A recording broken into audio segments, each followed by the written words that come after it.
How is this still going on? This verse been going for way too long. If you ain't blind, you can see that this is wrong. And I won't comply. Not me, no way. Good morning, everyone. Lots going on as usual. If the Liberals keep paying racist people, and I'll show you with my first two tabs, this is where we're going to start the show. If they keep paying racist people, maybe they're just the racist. Maybe that's just what happened here. They projected and they took over and they said anything that you say is racist because we said so. I'll show you. Western back down for the third dose. Kind of. They changed the date where you have to prove your third dose. It's now in January. So I guess they did feel some pressure. We'll see how that plays out. It's going to be very interesting. Another increase in the interest rate that's announced today. Some people are saying 75 points, right? So 0.75, 75% of an interest point, I guess.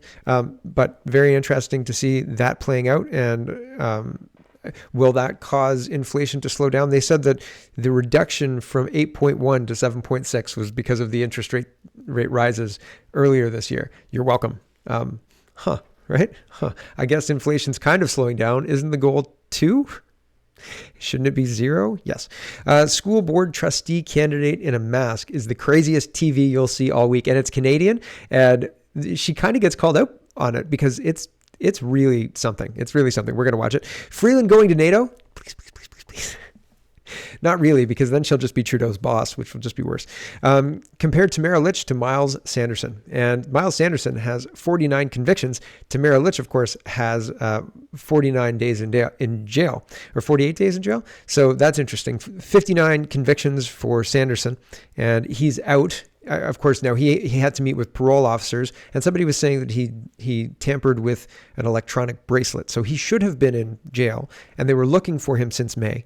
And now, he's committing horrific crimes. I've got some Saskatchewan updates for you, but we're gonna make that comparison and look at that. And I think that the legal system in Canada is broken in a fundamental way, and I really don't know if we're on the path to fixing it. 3 days to see if Pierre Poilievre wins the leadership. I saw some positive news out of Global News, I guess it was yesterday evening, and I didn't tag it, and I don't know why. But they said Pierre Poilievre looks to be in good shape to take the Conservative leadership. And I thought, all right, that's the first news that said looks like he's going to win it. So who knows? Maybe he will take it on the first round, and who knows? We'll see. But let's get into it because there's so much to get into. First, if you want to support the show, head over to CanadaPoly.com. You can check out the forums. They're free. You can do a one-time payment or a monthly subscription. You can check out my book or check out the merch if you're interested in that. You can sign up for Kitchen Table Talks, which will return, but we have to talk about that. They'll return soon, but I've got campaigning to do, which I forgot about. Yikes. Anyway, and if you want to support the show and you shop on Amazon, click on this link here, and that does support the show. You can support the show through locals as well. And if you want to see all the links I use while I'm building the show, check out CanadaReport.co. Here is what I was talking about at the beginning of the show is Justin Trudeau. He was somebody who self-describes as someone who dressed up in blackface, quote, more times than I can remember. He was racist. Racist is, well, blackface primu. Trudeau, I don't know where Prime Minister. Blackface Trudeau was trending on Twitter. A whole bunch of pushback on the fact that there were and are multiple images of Justin Trudeau in his youth dressed up in blackface. And they're the ones calling Canadians who have problems with the governance currently since Justin Trudeau's taken over racist. And that's just the de facto, anybody who challenges us is obviously racist. It's a bit rich coming from people like this, right? Here's a meme that kind of describes it quite well. CBC Watcher says, how could someone who displayed such obvious racism in the past gain influence and even be paid by this government? Here's Justin Trudeau, who's dressed up in an Arabian costume in blackface, right? I think he even painted his hands, didn't he? You could see the fingerprints all over the women. How could And Trudeau responds to the question, we're looking into it. Right, because the implication is maybe, Trudeau, who's also racist, is being paid by the Canadian government, right? Haha, right? That's the meme. Okay, Vivian Berlusconi. No, that's not her name. Bercovici. Sorry, everyone, is responding to this Blacklock's report saying federal appointee Karim 5 was a guest speaker at Laith Marouf's Zionist Apartheid seminar. Karim was also a Canada Revenue Agency advisor on a $595 million press subsidy. So he didn't get $595 million, but he got a piece of that money. And he did not reply to questions. So this is another anti-Semite who appeared with Laith Marouf, who was funded by the Canadian government's $600 million press bailout. And Vivian says the idea of the government training the media in anti-racism is hugely problematic, but the people chosen to do the job, also doubling as advisors to CRA regarding how to allocate $600 million in subsidies to media, are toxic racists themselves. Pablo Rodriguez, care to comment? So that's the problem here. We've got people in positions of power who are using their power to propagate racism while at the same time saying you can't be racist when you question these policies that are obviously questionable policies. It's so in your face. It's almost unbelievable. If I wasn't living it and showing it to you, I don't think I'd believe it. It's crazy. It's absolutely insane. So is the censorship. Here's Glenn Greenwald, and he's a blue checkmark Twitter guy, but he's talking about the censorship, and he's saying it's getting worse. It is getting worse. Google used to have a lot of results. Now 50 pages into Google, which is 500 results, that's it. You can't go 1,000 results, never mind 1,000,000 results. You can't get into the internet further than that. If you can take a screenshot of page 75 of Google, or even 1 million. If you can get to 1 million, tell me how, first. And second, that's not possible, it seems, at this point in time. And it's getting worse, right? So 60th page, I doubt you can get to that. Anyway, Glenn Greenwald is pointing this out. He says he's actually not pointing this out. He's talking about DC, and the source of the censorship is not actually big tech, it's government, he says. The regime of censorship being imposed on the internet by a consortium of DC Democrats, billionaire-funded disinformation experts, the U.S. security state, and liberal employees of media corporations is dangerously intensifying in ways I believe are not adequately understood. A series of crises have been cynically and aggressively exploited to inexorably restrict the range of permitted views and expand pretext for online silencing and deplatforming. Trump's election, Russiagate, January 6th, COVID, and the war in Ukraine all fostered new methods of repression. And he's got receipts to back up his statements here. Glenn Greenwald continues, during the failed attempt in January to force Spotify to remove Joe Rogan, the country's most popular podcaster. Remember that? I wrote that the current religion of Western liberals in politics and media is censorship, their prime weapon of activism. I do remember that. But that Rogan failure only strengthened their repressive campaigns. Dems routinely abuse their majority power in DC to explicitly coerce big tech, silencing of their opponents and dissent. This is government censorship disguised as corporate autonomy. He continues, there's now an entire new industry aligned with Dems to pressure big tech to censor. Think tanks and self-proclaimed disinformation experts funded by Omi Dyer, Soros, the US, UK security state, and benign-sounding names to glorify ideological censorship as neutral expertise. This is happening in Canada. They're funding anti-hate people. They're funding it to the tune of a lot of money in addition to funding the journalists. And it takes surprisingly little to buy off people to lie on the internet, right? Really, it doesn't take a lot of money. And it's $600 million goes a long way if you have to just throw up a website and have people make up stories to smear their opponents, right? It's really, really interesting what's going on. And they give them these names. They bring these people, they cite these people in newspapers. So newspaper links are valued higher by Google. So if you're in SEO, anything like that. So if you get a newspaper link that's a do follow link from a newspaper, then Google thinks your website has more clout because the newspaper is linking to you. So you must be real, right?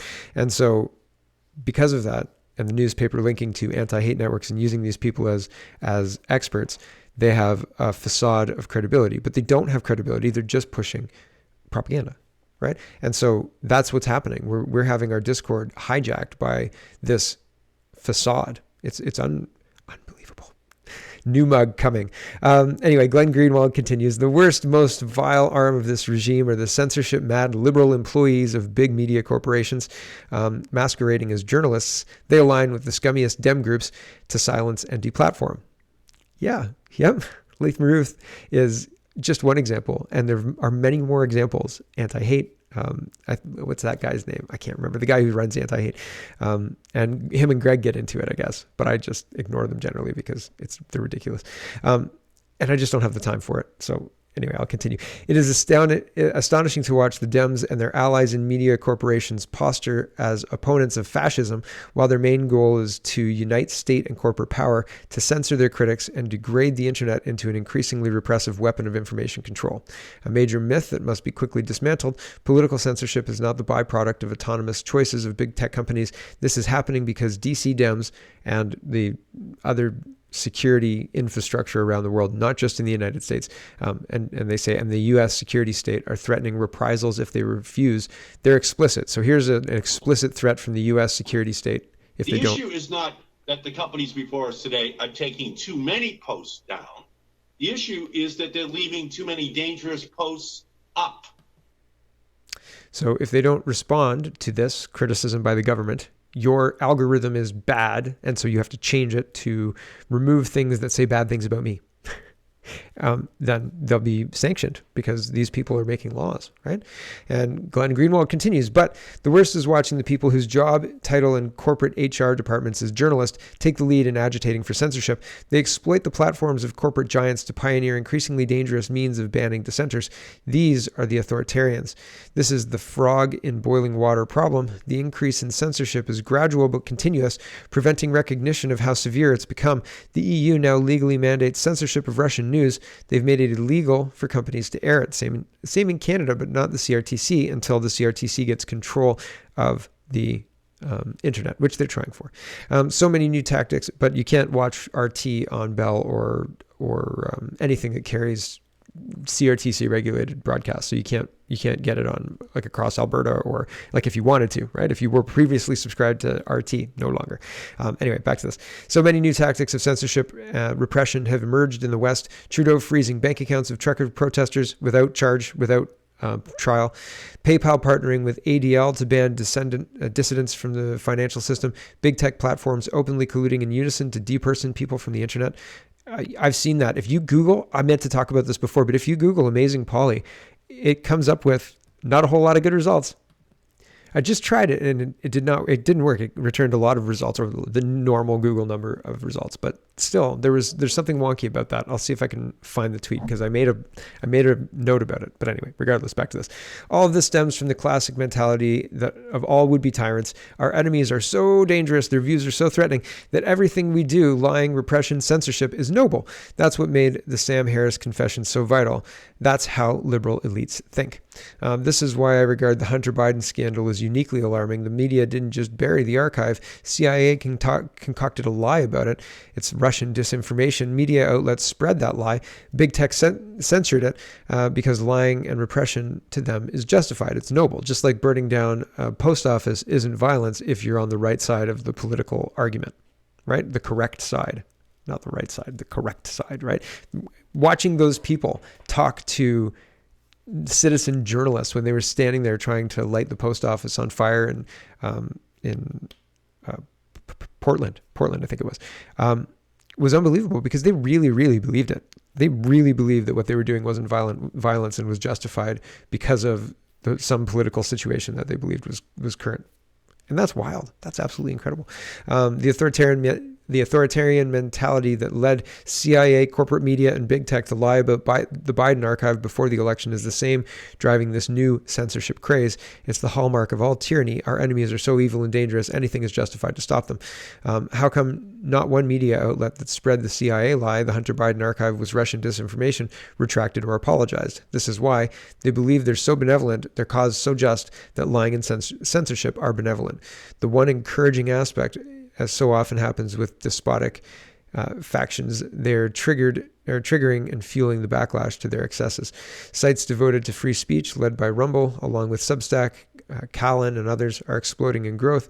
But as these free speech platforms grow and become a threat, efforts to crush them Sorry. Crush them also grow exactly as AOC, other Dems, and their corporate media allies successfully demand Google, Apple, and Amazon destroy Parler when it became the single most popular app in the country. It's hard to overstate how much pressure is now brought to bear by liberal censors on these free speech platforms, especially Rumble. Their vendors are threatened, their hosting companies targeted, they have accounts canceled, and firms refusing to deal with them. It's a regime. It's not a melodrama or hyperbolic to say what we have is a war in the West, a war over whether the internet will be free or whether dissent will be allowed, over whether we will live in the closed propaganda system our elites claim the bad countries impose. It's no different. In even the most despotic nations, the banal conformist citizen thinks they're free. As Rosa Luxemburg said, he who does not move does not feel his chains. Of course, the Chris Hayes and Don Lemons think it's all absurd. Good liberals threaten nobody and thus flourish. The measure of societal freedom is not how servants of power are treated. They're always left alone or rewarded. The key metric is how dissidents are treated. Now they are imprisoned, Julian Assange, exiled, Snowden, and above all, silenced by corporate state power. Dissidents. For more than a month, I've removed myself from the news cycle and the discourse because my only priority right now is my family, my kids, and my husband's health. But distance brings clarity. The censorship media consuming Western liberals is deeply dangerous and growing. As I've often said, the media outlets screaming most loudly about disinformation are the ones that spread it most frequently, casually, and destructively. It's equally true of those now calling to fight fascism. Real repression comes from them. I'm going to remain detached until the health crisis in his family is resolved. But without a free internet, free speech, dissent is an illusion. Yep, I think so. I thought it was worth pointing all of that out. And here is another concerning situation with regards to free speech. A Christian teacher in Ireland who refused to use a transgender student's preferred pronouns has been jailed for ignoring a court order that prohibited him from setting foot on his school's campus. So the court ordered him not to go to work and teach, and he showed up to work and they arrested him, and he said, "I'm being arrested because I won't call a boy a girl." Wild. Absolutely wild stuff. Here is Blacklock's reporter, and they're talking about federal spending on polling jumped 17% in 2021. What was it in 2020, and how does that compare to the year 2000? It was an election year in 2021. Top contract winners, Environics, Ecos. So those polls and those polling companies got lots and lots of money. And here's polls that somebody came up with. Well, this is Polera, so this is a different thing. But when you talk about the government funding polls, usually when you fund something, you have an expected outcome. You have a desired something that you want to prove or whatever. This poll wanted to prove that Albertans didn't support the Freedom Convoy. Pay no attention to the man behind the curtain, right? Don't listen to your eyes or ears. Don't listen to your fellow countrymen. Listen to this poll. Ooh, it's very convincing. Yeah, sure. Right? I'm sure that Albertans didn't support the Freedom Convoy. There was just more millions of dollars given to the Freedom Convoy truckers than to any political party. And twice, $20 million, $10 million twice, two different platforms, money frozen. And the truckers went anyway. And people lined the freeways to support them. Albertans didn't support it? Okay, try again, Polera, right? Nice try. You guys seem new. Or paid off. They're paid off. Laurie Goldstein says the Bank of Canada is set to raise the interest rate for the fifth time since March today at 10 a.m. So it's 10:10 right now where I am. So it's risen. Jeepers creepers. And there you go. That's how she goes. They're expecting a 75-point rise. And here's the article from CTV. Bank of Canada is expected to raise its overnight rate for the fifth time amidst historically high inflation. We can expect a pretty significant rate hike, says Kevin Page, president and CEO of the Institution of Fiscal Studies and Democracy at the University of Ottawa, anywhere between 50 to 100 basis points. Statistics Canada reports inflation rose by 7.6% in July, down from its peak of 8.1% in June. The drop was mainly due to a decreased price in gas. However, other prices measures for food and services remained high. So inflation isn't really stopping. And stopping inflation just means that the prices stop going up. It doesn't necessarily mean that the prices will return to what they were previously. And so we will see how this all plays out. I'm not sure how the Canadian economy is going to fare. It seems like they're taking, during the peak of the COVID crisis, when they were shutting down production and shutting down working and all of that other stuff, it seemed like they were taking a sledgehammer to the economy with little care to the impact down the road. And it seems like that again in this situation with the interest rate hikes. Inflation is high. The people who created that problem shouldn't be tasked with fixing it. Oh, we know we screwed it up and we got to historically high inflation, 40-year inflation that we promised wouldn't happen. And we know that we said that we wouldn't raise the interest rate until 2023. So it seems a little punitive to raise it so much in such a short period of time when we said what we said in 2021 that we were going to raise it till 2023. And then early 2022, you were like, ha ha, suckers, we're going to raise it a bunch. So people were caught off guard, right? Because they behaved in a way that they said they wouldn't. And I think that we are experiencing people who are, just like at the height of the COVID thing, hitting the economy with a different tool this time. Before it was a wrench. Now it's a hammer or a bat or something like that. Same outcome, different tool. That's all, right? And it seems like they're doing exactly the same thing because we won't let them do the one. So they're doing the other, right? Because if they started trying to shut things down one way, we'd say, no, you can't do that. So they say, you know what? Okay, fine. We won't do that. We're just going to make it so expensive that you can't open your bakery. And we'll make commodities so expensive that if you can open your bakery, good luck making it affordable to make goods and sell them because you won't be able to. Right? Locked down by another means. That's what it is, unfortunately. I'm sorry. I hope that I'm wrong. But look at Europe. So blah. Roman Baber says he's responding to Western University. We're talking about vaccines now.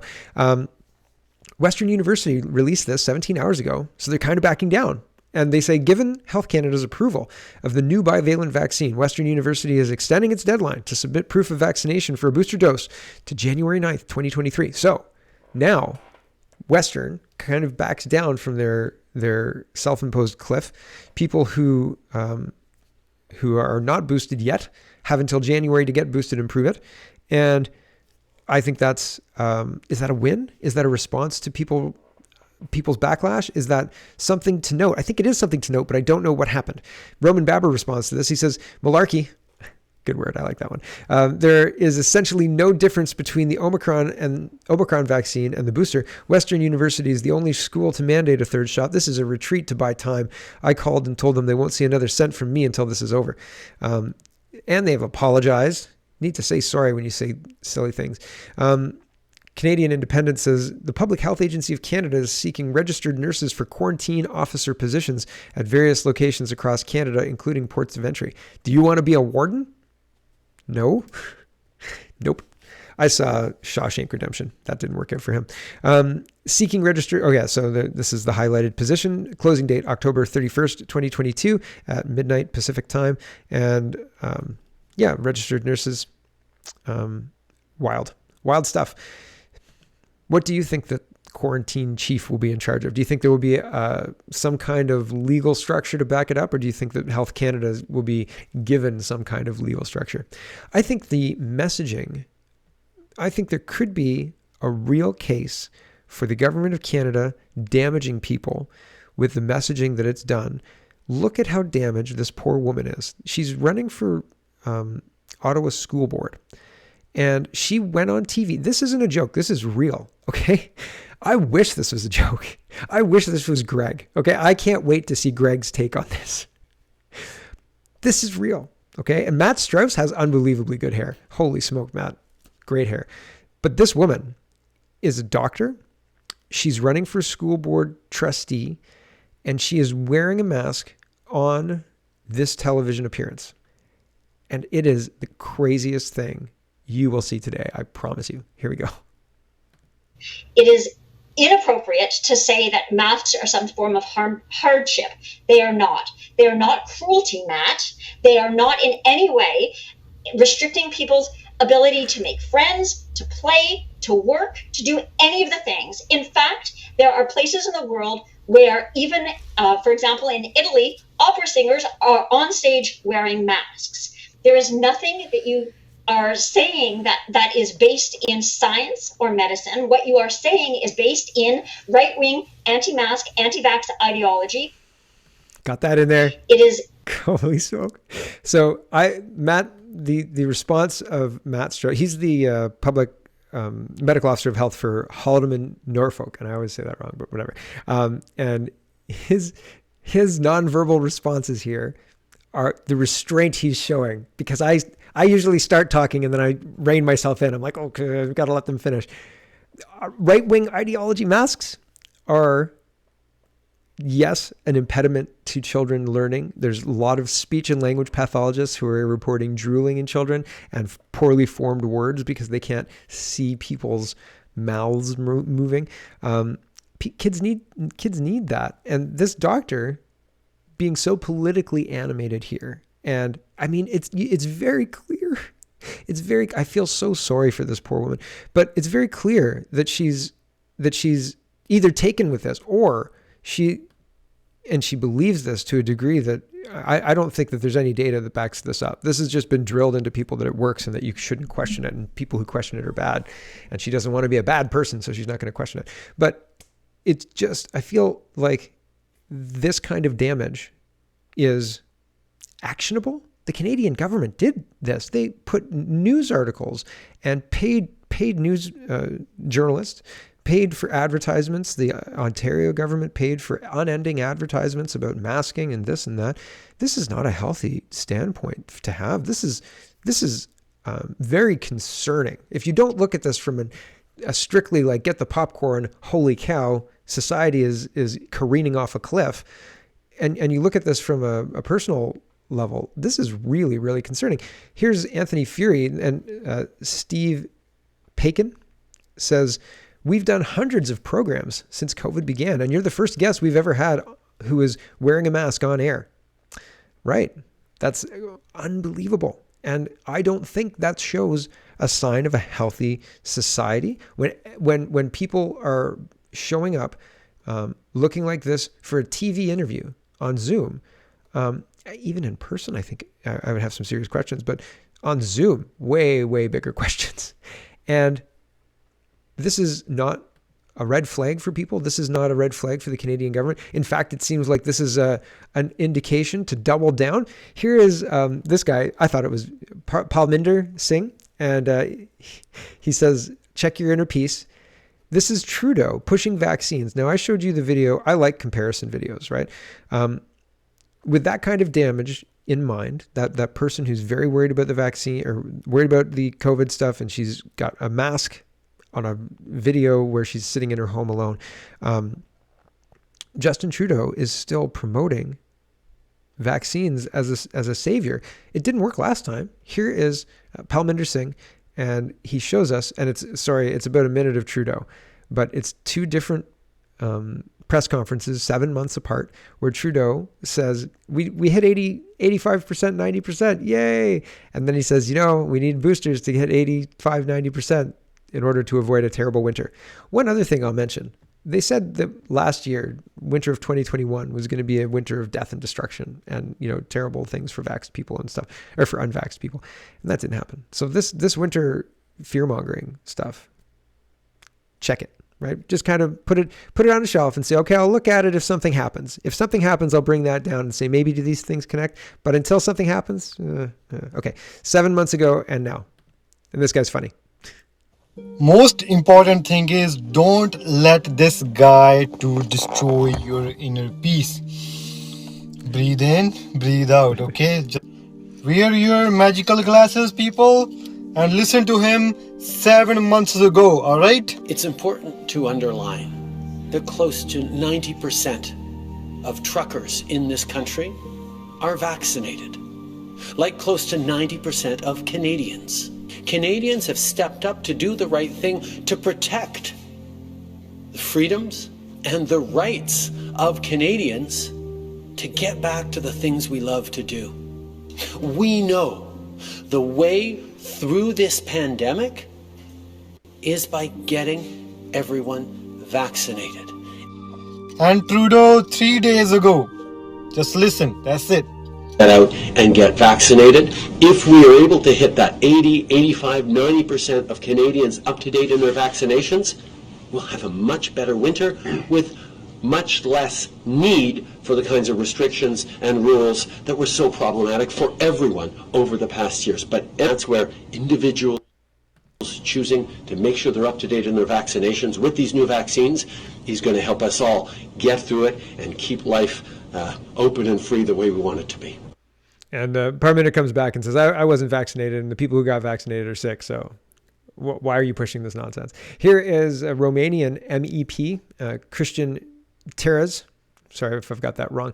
And he's grilled Moderna and Pfizer officials to their faces yesterday over secretive COVID contracts. I think this is a couple of days ago. This is September 6th, so he was talking on September 5th. I've shown stuff by this guy before, but this is the kind of stuff that we're not talking about in Canada. We're not addressing these issues in Canada. And that's concerning because this is worldwide what's happened here. So here is Christian, and he is talking to Moderna execs and Pfizer execs. Here we go. From EMA, which is showing for every vaccine the kind of tests that were done. So in the case of Moderna, for example, you provided data showing that you tested these vaccines since 2017, 2018, 2019. So how were you able to test these vaccines back then when we found out about this virus in December of 2019?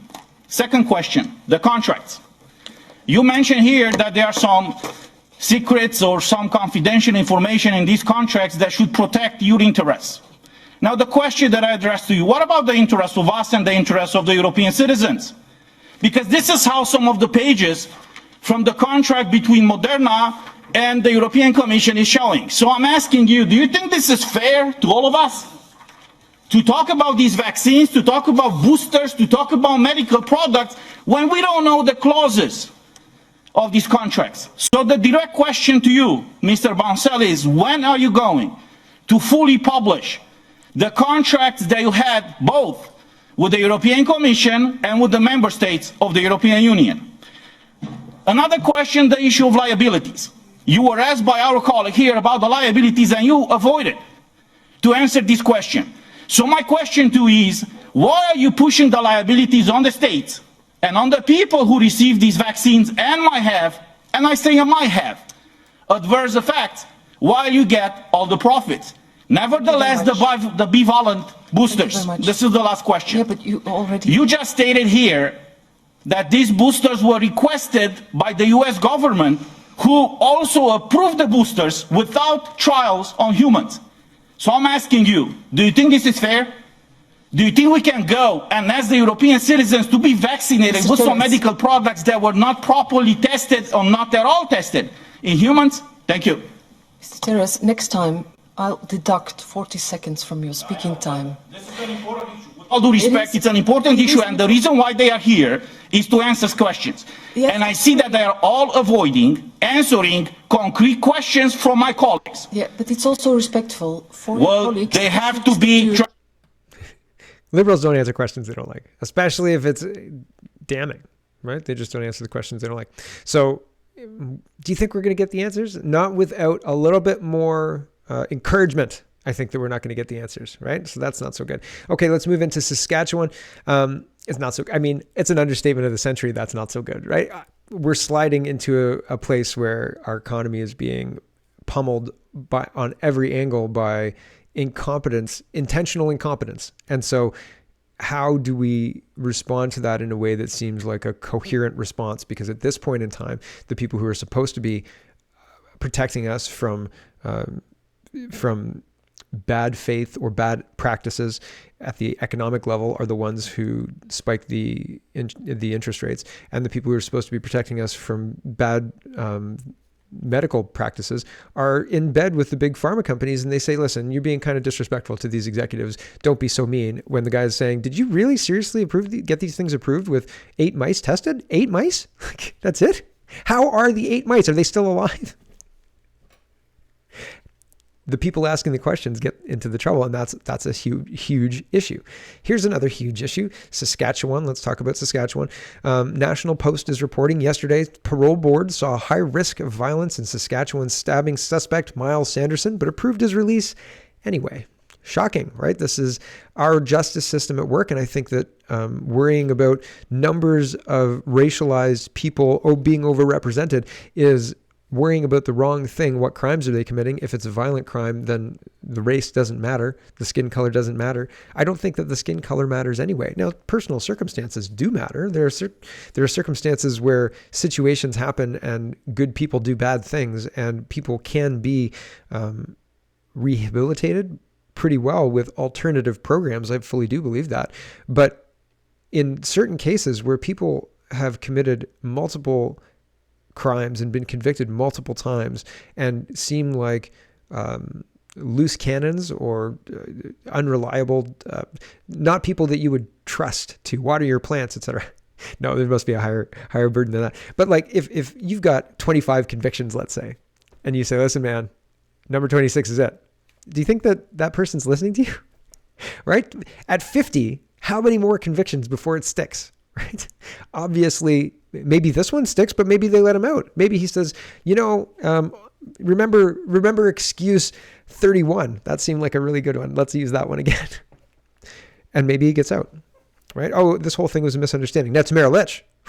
Tamara Lich was remanded for 48 days on her first alleged offense. She was never convicted, not once, not yet, not until next year will be the trial. And so she can't be convicted until next year. And so 59 convictions, Tamara Lich, not one conviction. And Tamara Lich spent 48 days in jail. Wow. 59th conviction for Myles Sanderson.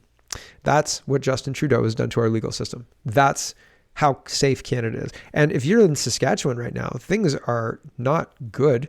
RCMP Saskatchewan says, after further investigations into the reports of possible sightings of Myles Sanderson on the James Smith Cree Nation, the RCMP have determined that he is not located in the community. The RCMP continues to search for Myles Sanderson.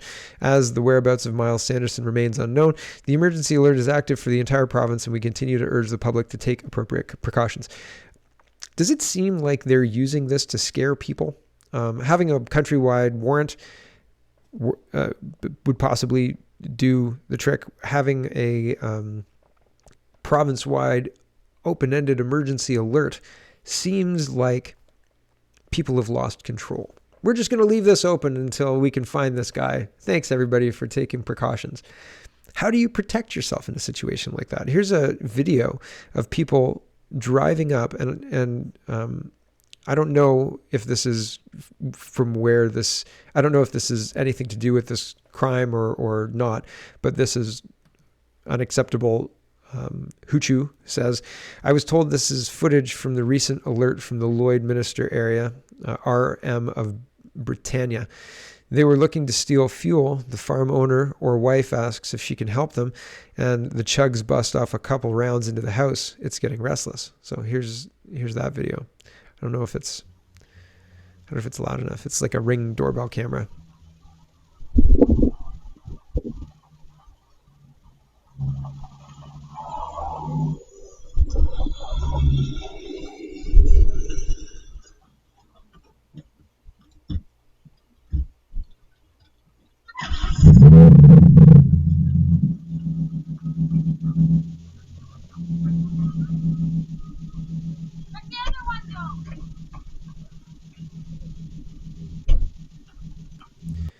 It's hard to see. So if you want to watch it, the link's in the description. Apologies.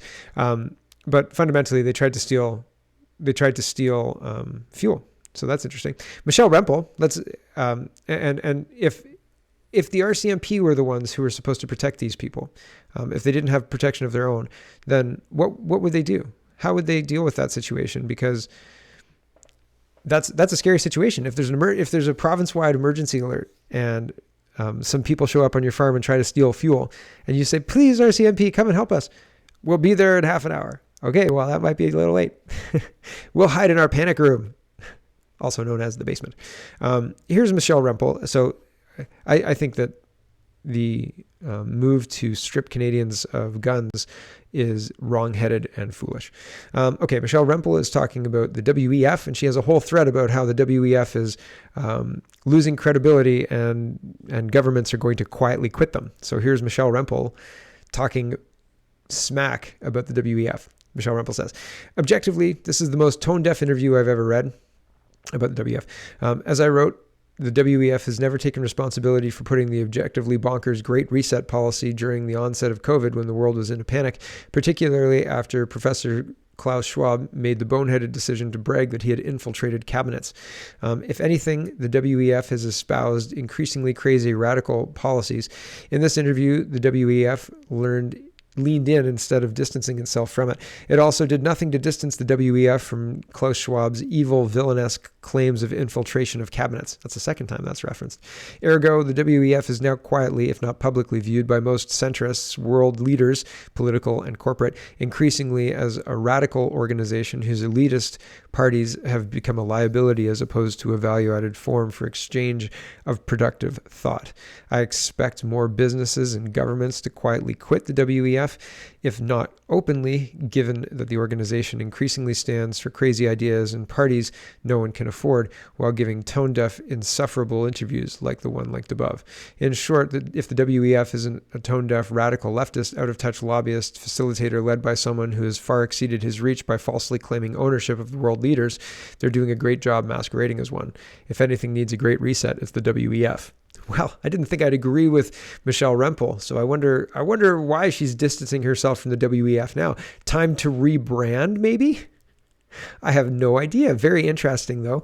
We'll see. Lori Goldstein is engaging as well with Andy Lee, and he says, well, they're having a conversation, and she references the UN SDGs. She says, according to the UN Education Agency, UNESCO, conspiracy theories cause significant harm and form the backbone of many populist movements.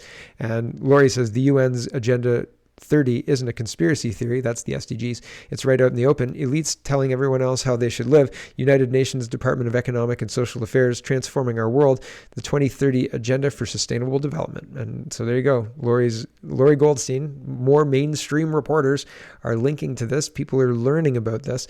Wait until they get silenced, right? Wait until they get absolutely shut down because of their speaking out. And it's happened to people. People have been straight reporters, like reporters who listen to their editor and in the industry for a long time. And then they say, well, we should pursue this story. And then they get fired, right? And I mean, there's been a bunch of examples, but they get surprised when they're censored. I mean, I was kind of surprised when I was censored. I'm just a goober in my garage, man. Jim says, I would like to personally congratulate the World Economic Forum for successfully placing another one of their stooges as a Western government leader. We can now all look forward to the Great Reset continuing apace with the man-made climate change hoax top of the bill. So this is the new UK Prime Minister. We're going to talk about that later in the show. I want to be clear as well. I don't agree with Michelle Remple that the WEF is somehow pretending to be in charge of the world leaders, and they're not actively grooming people. They're not actively involved in, if not policy crafting, the general direction of the policy influencing.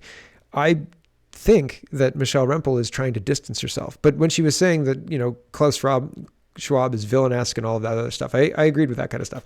But the general hypothesis of what she's saying here, I think this is meant more to distance herself from the WEF and Klaus Schwab and anything to do with it than it is an accurate portrayal of the WEF or anything else like that.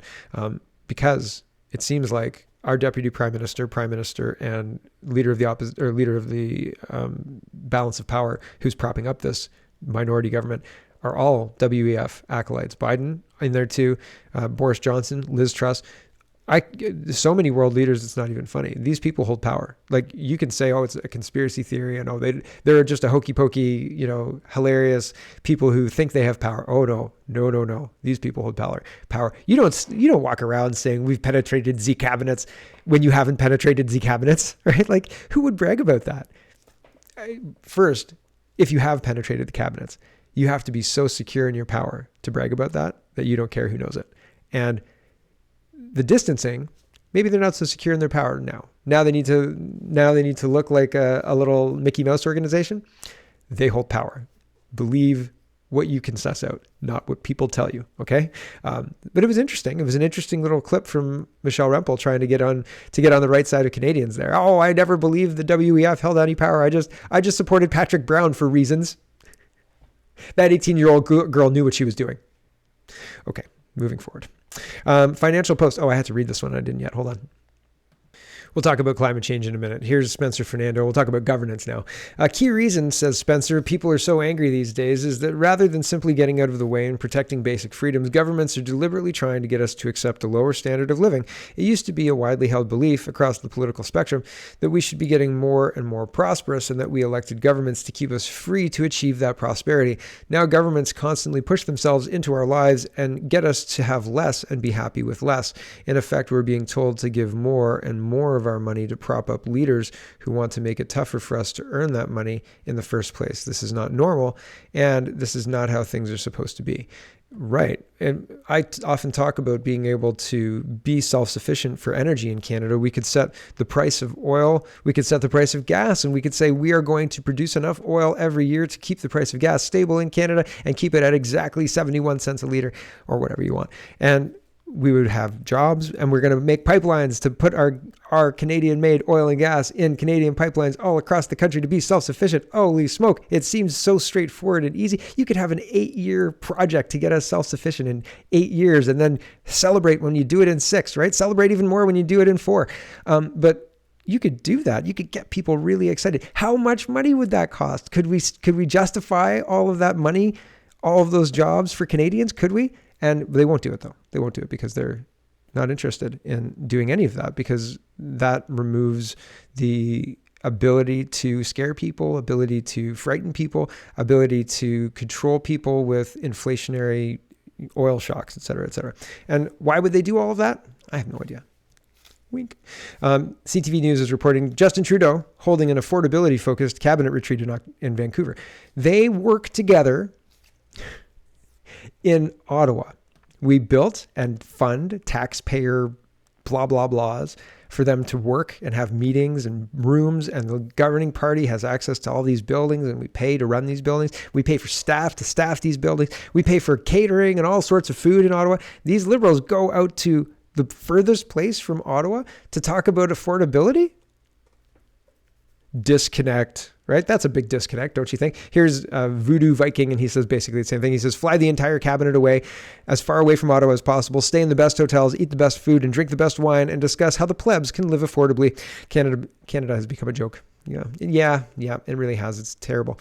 Paul Wells is hearing that Chrystia Freeland may be eyeing the exits to head to NATO. So who replaces Justin Trudeau? Not Yellow Teeth Mark Carney. Maybe they're just going to, well, we'll see what happens on the 10th. It's so close, right? The leadership race for the CPC, and that'll be over, and we can move on. Maybe. We'll see. We will see. National Post is reporting. There's some Alberta news. It's an interesting one. Danielle Smith releases detailed plan for Alberta Sovereignty Act. Jason Kenney is melting down a little bit. He's releasing tweets, and people are getting upset. Not upset. They're pushing back on him for getting in the mix between Danielle Smith and the leadership race and the Sovereignty Act and the Governor General. And the tweets are really showing it. Like, there's not a lot of likes. There's a lot of people saying, hey, you bum, blah, blah, blah, blah, blah. Get out of here. Stop poisoning the water, right? Very interesting stuff. So if you're interested in the Alberta Sovereignty Act, read into that. It's interesting, I think, but it's beyond the scope of today's show. Michael Geist is talking about C11. He says, Senate Transport Committee full steam ahead on C11 hearings next week. Privacy Commissioner of Canada, Global Affairs, Spotify, Disney, PIAC, Internet Societies Canada, ACTRA, DGD, DGC, Open Media, Chorus, Quebecor, among the witnesses currently scheduled.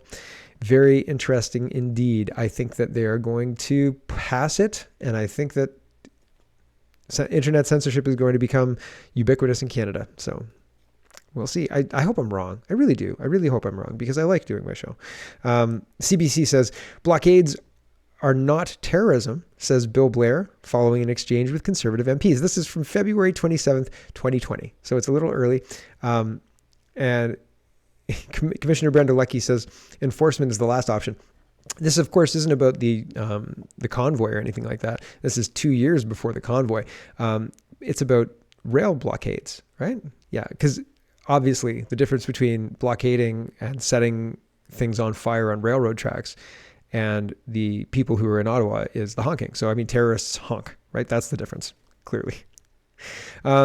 Here's Bill Blair. While he's concerned about ongoing protests along rail tracks in Quebec and Ontario, Public Safety Minister Bill Blair said this morning they don't constitute acts of terrorism, as some Conservative MPs are suggesting. On Wednesday, protesters set tires on fire and tossed them onto the tracks near Belleville, Ontario, as CN rail trains, which often carry flammable chemicals and petrochemical products, rolled by. You know, I mean, obviously honking in Ottawa is so much worse than this. It's obviously a lot worse, emergency level worse. You have to call it Emergency Act for that. Honking? They did what? Can you believe it? But I mean, throwing burning debris at petrochemical trains while they're rolling down the tracks. That's just, I mean, that's a reasonable response to racism, colonialism. It is an absolute travesty what we have allowed far leftists to do to our discourse, to our ability to communicate well with each other. They've hijacked language in a way that people don't even realize yet. I think it's the same with the internet. They've silenced the internet in a way that people don't even realize yet, for real. Rowan says, arrive can.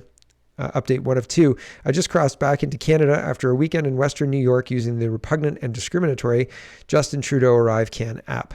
For COVID vax proof, I uploaded a pic of Trudeau wearing blackface. So there you go. Update 2 of 2. Here's the proof. Uploaded picture of Trudeau wearing blackface serving as COVID vaccination proof. And he says, nobody said a thing. So that you can see the blackface picture there. But again, Government of Canada seeking out and hiring somebody who was racist in his past, Justin Trudeau, to run the country. Canadian government paying a racist person to spread hate and division among Canadians through political means. Unbelievable. We just walked right into it. Here is travel. Another recounting of crossing the border. This person refused and got into an altercation, or like just a verbal altercation, when the border guard refused to give her passport back. So she had to go get her passport from PHAC rather than retrieve it from CBSA, rather than Canadian Border Services. She had to get it from Public Health. And so that whole thing, or Dave, not she, so apologies. And he recorded most of it. He didn't get the meatiest part because his camera stopped recording. And I've been there, man. I've been there. Things that you really want to capture and you flub it, man, that sucks. But it's interesting. This is still happening. People are still getting pressured by public health, et cetera, and that's not so good. Here is a climate report. So Ontario released a climate report, and this is Financial Post is ripping it apart basically. But it says the 105-page Ontario report is the third in a 6-part series, each focusing on a different region in Canada. At the top of the report, the authors produced a map showing the projected temperatures increased from 2031 to 2060 in various regions of Ontario. According to the map, there will be a huge amount of warming over these decades, particularly in the southern part of the province. Toronto and the surrounding area, for example, were supposedly warmed by something like 10 degrees Celsius or more. It's based on, they took the worst, the RCP 8.5 scenario is a very dystopian future, and that's what they used to create the map, from what I understand, but they decided that was too much. But they're going to use these models and these projections as an excuse to say, see, the climate's changing. And when nothing happens, because in 1989, they said, if we don't do anything now, we won't be able to do anything then. And by the year 2000, catastrophic sea level rise will flood certain places or something to that effect, and flood out. And it would be so bad that it'll, by 2020, kick off a wave of refugees that will be overwhelming for societies to handle. And the refugees was right, but the climate change was wrong, right? And it has not been proven at all that the temperatures are rising the way they say they are. Not at all. Despite 97% of scientists agree, or whatever rhetoric you want to cite about that. It is unbelievable, but they're using the climate change to buttress the SDG goals. They say, if you don't do this, you're contributing to mankind's destruction, and ergo, you're the enemy. Here's Andy Lee. She says, full out war on farmers. A Dutch city will become the first in the world to ban meat advertisements from public spaces in an effort to reduce consumption and greenhouse gas emissions. This is just wild, right? Guardian News. This is a newspaper in the UK. Dutch city becomes world's first to ban meat ads, right? It's like smoking. It's not like smoking. It's not. They tried to brand masks or unvaccinated people breathing out were similar to smoking, and how you could ban them. Like you can ban smoking. We'll just ban people because they're just like cigarettes. Justin Trudeau. This is UK. And he congratulates WEF puppet Liz Truss. And he says, congratulations on becoming Prime Minister, Liz Truss. The relationship between Canada and the UK and the WEF is one of the strongest in the world. Okay, I added the WEF part. Is one of the strongest in the world. And I look forward to making it even stronger as we work to make life better for people on both sides of the Atlantic. Just not in Canada, right? He's not talking about Canadian people. Liz Truss in 2011, October 29th, 2011. October 30th is coming up a bunch. Isn't that, or that time of year, is that a big date?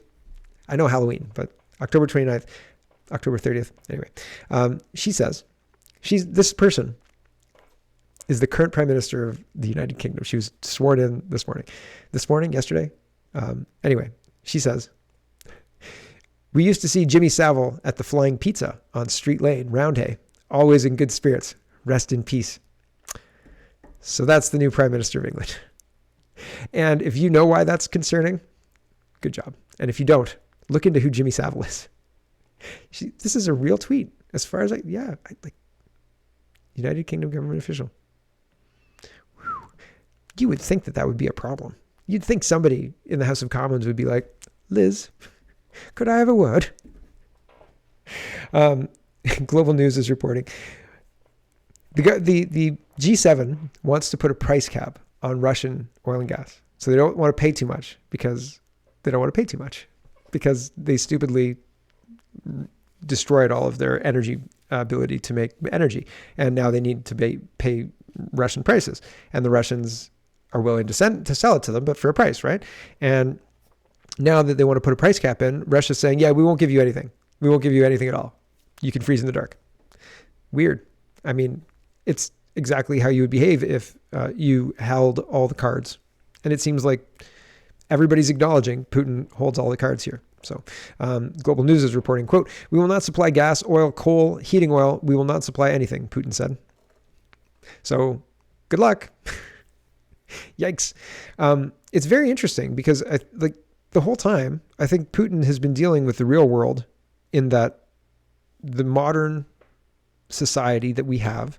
I look at the oil and gas guy. There's an oil and gas account that talks about the mix of power in Alberta, and he tweets hourly. I think it's probably a bot.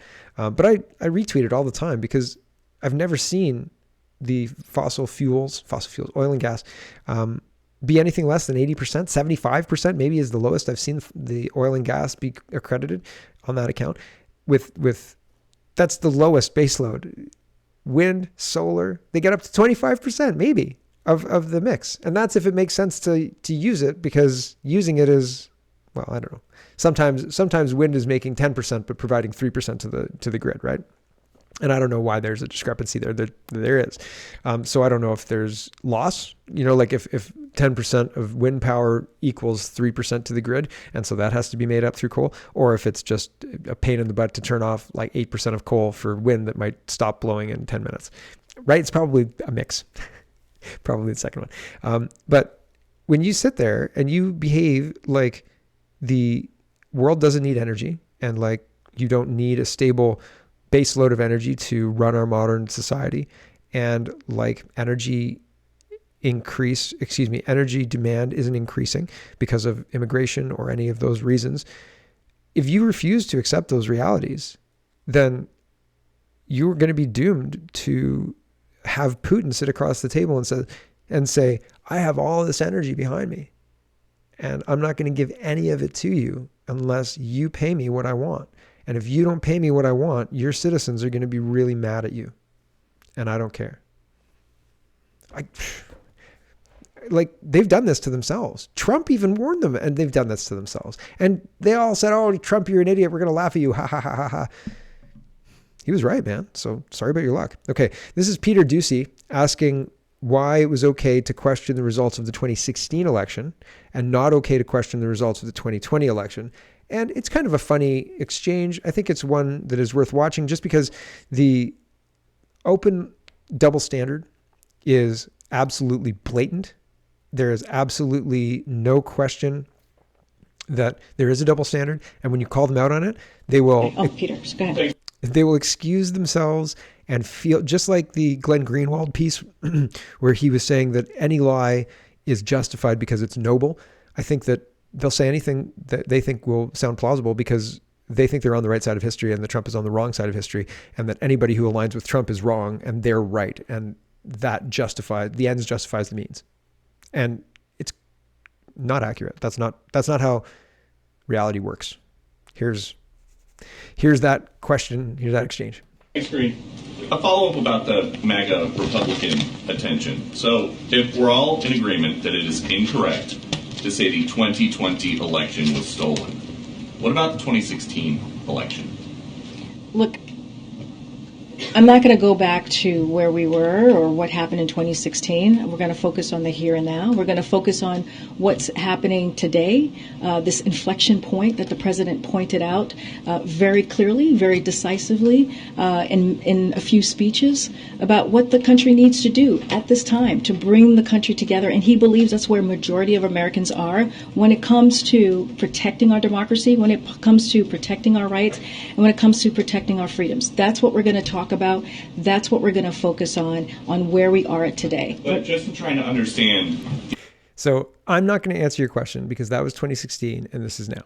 It's basically what that boils down to. And that's bullshit. But they all try and do it. The new attention on the MAGA Republicans. You tweeted in 2016 Trump stole an election. I was waiting, Peter, when you were going to ask me that question. Well, great. Here we go. You tweeted Trump stole an election. You tweeted Brian Kemp stole an election. If denying election results is extreme now, why was so it then? let's be really clear. That comparison that you made is just ridiculous. I have been. Well, you're asking me a question. Let me answer it. And you said it was ridiculous. I was talking specifically at that time of what was happening with voting rights and what was in danger of voting rights. That's what I was speaking to at the time. And here's the thing. I have said Governor Kemp won the election in Georgia. I've been clear about that. I have said President Trump won the election of 2016, and I've been clear about that. What we are talking about right now is, let's not forget what happened on January 6, 2021, when we saw an insurrection, a mob that was incited by the person who occupied this campus, this facility at that time. And it was an attack on our democracy. Let's not forget, people died that day. Law enforcement were attacked that day. That was the danger that we were seeing at the time. That's what the president... Pivot. She didn't answer the question. How are these two things? Why is questioning the 2016 election okay and questioning the 2020 election not okay? And she says January 6th is the reason that it's not okay to question the 2020 election because people died on January 6th and law enforcement, blah, blah, blah. Is that an answer to the question? I don't think so. The difference between the 2016 election and 2020 election is the January 6th made up insurrection that didn't happen, that they're using political prisoners to put the point on don't ever do this again. It's really interesting. I mean, it's not good. I'm not saying it's good, but it's super interesting. And they will lie. They will do they will pay poll people to lie. They will pay journalists. They will do anything they can to continue to maintain power and to continue to push their bent, twisted ideology. And it's just wild. These are not good people. This is not a good person. Oh, people died on January 6th, don't you know? So stop questioning me. That's not an answer to a question. That's just a deflection. That's like saying, trying to have a serious conversation with somebody and them saying, we can't talk about this because I get upset. Yeah, well, serious conversations, people get upset. And it's just one of those things that if you let them derail you and if you let people, if our press, their press generally, let people who are supposed to be answering questions derail you through gaslighting and tears and all of the things that she tried to use to disarm pivots to long stories that don't answer the question.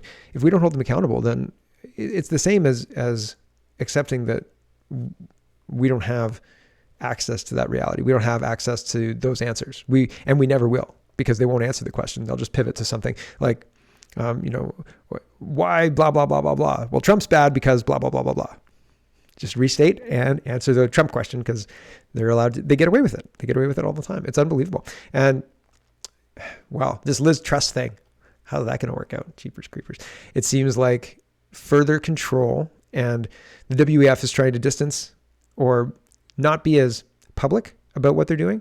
But people are looking now. So we'll see how this all plays out. I have no idea what's going to happen next. Twists and turns and all sorts of crazy stuff. So that's enough out of me for today. But thanks for watching, everybody. Check out CanadaPoly.com. Check out CanadaReport.co. Check out Speaking Moistly and all the other stuff I do on there. And have a wonderful, wonderful day.